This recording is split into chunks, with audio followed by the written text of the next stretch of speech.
Hello అండి. Calendar questions చూద్దామా?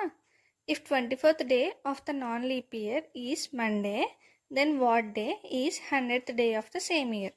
24th day అనేది మనకి మండే ఇచ్చారు. 100th డే అనేది ఏమొస్తుందని అడుగుతున్నారు. 100కి 24కి మధ్య డిఫరెన్స్ ఎంత? 76.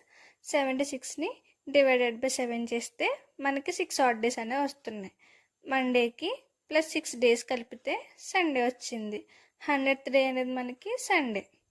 సెకండ్ క్వశ్చన్ చూద్దాం. If 31st of the month is Friday, then what day is 5 week 5 days earlier?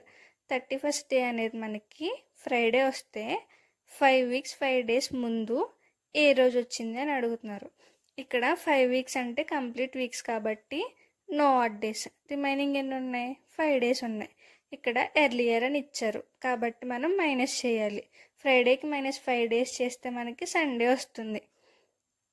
అంతే అండి.